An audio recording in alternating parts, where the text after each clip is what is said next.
Assalamualaikum warahmatullahi wabarakatuh. Perkenalkan, nama saya Nisa Nurkesi. Saya akan menjawab pertanyaan tugas belajar di luar kelas hari ketiga. Pertanyaan nomor 1, bagian A. Pertama, apa yang harus dilakukan motivator apabila ada murid yang tidak masuk kelas? Yang harus dilakukan motivator bisa dengan cara membujuk, dengan cara mengajak bermain, memasuki dunia anak sehingga anak merasa senang dan ingin belajar. Pertanyaan selanjutnya yaitu pertanyaan nomor 2. Apa yang harus dilakukan motivator apabila ada murid yang menangis? Yang harus dilakukan motivator adalah dengan menghiburnya, dengan diajak berdialog, bernyanyi, dan dibacakan buku cerita.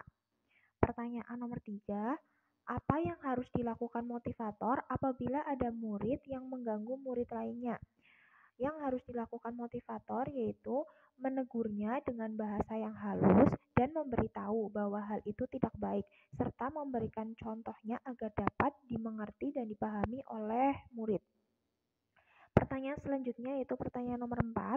Apa yang harus dilakukan motivator apabila ada murid yang melamun?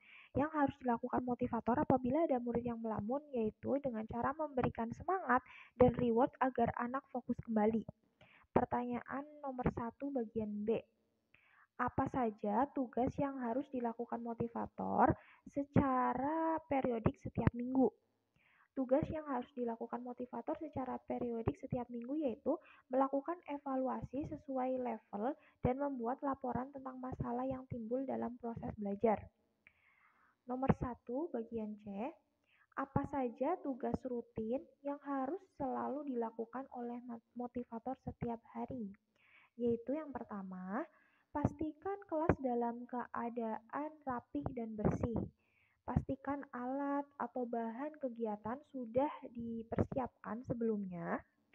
Yang ketiga, pastikan bahwa motivator selalu ceria dalam menghadapi anak. Dan yang terakhir, pastikan murid selalu senang dan nyaman saat berada di dalam kelas. Nomor 1 bagian D.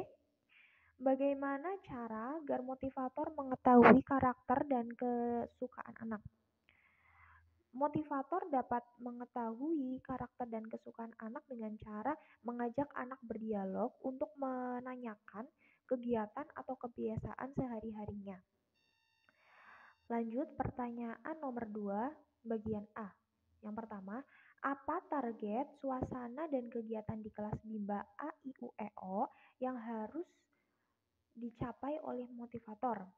Yang pertama, pastikan suasana kelas selalu nyaman dan menyenangkan. Yang kedua, pastikan setiap murid melakukan kegiatan yang berhubungan dengan pengembangan minat baca dan belajar. Yang ketiga, setiap murid dipastikan melakukan kegiatan sesuai dengan tahapan perkembangan kemampuannya. Pertanyaan nomor 2, bagaimana cara motivator mencapai target atau tugas di kelas Bimba A, I, U, E, O? Yaitu dengan cara menerapkan fun learning, small step system, dan individual system. Pertanyaan nomor 3, apa tanggung jawab motivator Bimba? Tanggung jawab motivator Bimba ialah menjadi pembelajar dan memiliki sikap peduli untuk berbuat baik dengan judi tangkap, yaitu jujur, disiplin, tanggung jawab, kerjasama, dan peduli. Pertanyaan bagian C nomor 1. Apa yang harus dilakukan motivator untuk menjadikan suasana di kelas aman? Yaitu semua stop kontak dan saklar yang dapat dijangkau oleh anak-anak tertutup dengan aman. Selanjutnya, tidak ada senjata tajam, tidak ada binatang atau serangga di dalam kelas, dan tidak ada air yang tumpah.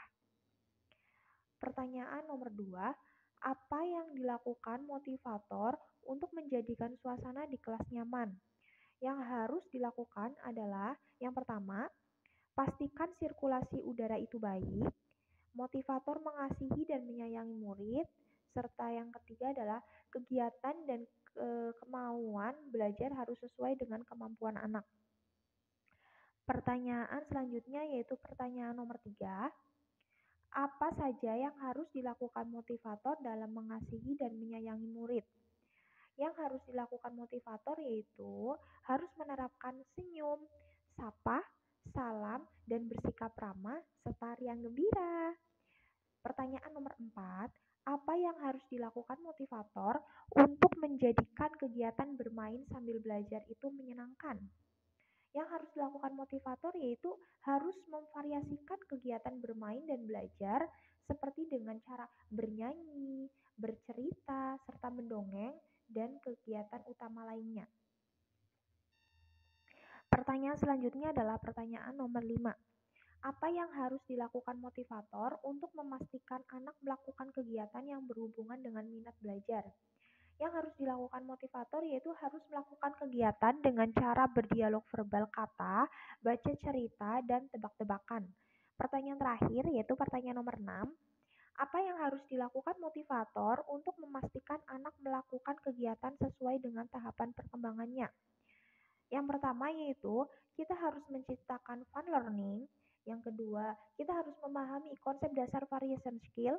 Yang ketiga, memahami kurikulum BIMA A, I, U, E, O. Dan yang terakhir yaitu pemberian modul sesuai dengan kemauan dan kemampuan anak. Sekian jawaban pertanyaan saya. Apabila ada kesalahan saya mohon maaf. Wassalamualaikum warahmatullahi wabarakatuh. Dadah.